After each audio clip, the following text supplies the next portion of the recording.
व्यक्ति को 100 काम करने से पहले भोजन करना चाहिए।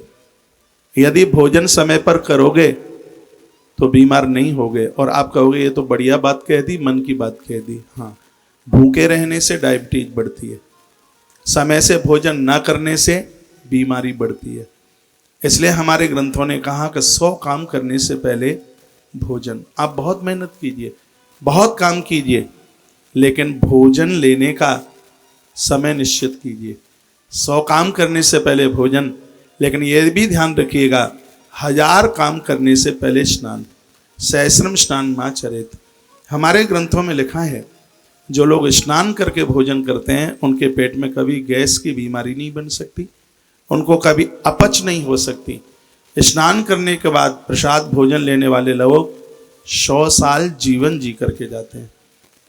मैं उपदेशक बन करके नहीं, एक संदेश वाहक बन करके, और ये बात मैं आपके बीच में कहूँगा। हमारे ग्रंथों में लिखा है कि पाम घुटने तक धो करके, हाथ कोहनी तक धो करके और मुंह में कुल्ला करके पानी मुख में डालकर ये 5 तत्वों को साफ सुथरा करने के बाद जो लोग भोजन करते हैं ऐसे लोग शतायु जीवन जीते। हमारे ग्रंथों में लिखा है कि जूठे मुंह से कभी भी अन्न स्वीकार न करें। मुंह में गुटखा है, तम्बाकू है, पान मसाला है, जूठे मुंह से भोजन नहीं। ग्रंथों में लिखा है कि पहली आहुति उदर में बैठे हुए भगवान के लिए समर्पित होती है। तो शतम व्याय भुक्तव्यम सहस्रम स्नान मां चरेत। 100 काम करने से पहले भोजन, तो 1000 काम करने से पहले स्नान। लक्षम व्याय दातव्यम, लाख काम करने से पहले दान।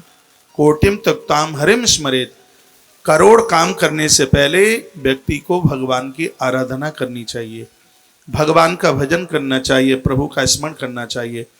मैं इस पवित्र गांव दिव्य ग्राम तांशोड़ गांव की इस पवित्र व्यासपीठ से बहुत आग्रह पूर्वक निवेदन करना चाहूँगा। ईश्वर ने बहुत बड़ी कृपा की है, तब हम और आप मनुष्य बन करके आए हैं। याद रखिएगा 1-1 करोड़ वर्ष तक इस शरीर को दोबारा प्राप्त करने के लिए तरसना पड़ेगा, और वो भी मिल जाए बिल्कुल जरूरी नहीं है। ईश्वर ने बहुत बड़ी कृपा की है। दुर्लभो मानसो देहो देई नाम क्षणभंगुर। पहले तो इसका मिलना ही बहुत ज्यादा मुश्किल है, और मिल भी गया तो काल की घंटी कब बज जाए ये पता नहीं है।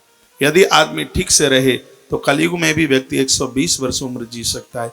हमारे वेद में लिखा है, ऋग्वेद में लिखा हुआ है, उसमें वर्णन किया है कि जो व्यक्ति बिना बीमारी के मृत्यु को प्राप्त होता है, संपूर्ण देवता उस व्यक्ति की आरती उतारते हैं, उसके ऊपर फूलों की वृष्टि करते हैं। इसलिए हमें और आपको ऐसा जीवन जीना चाहिए कि मृत्यु के समय पर किसी भी प्रकार के रोग से हम ग्रसित न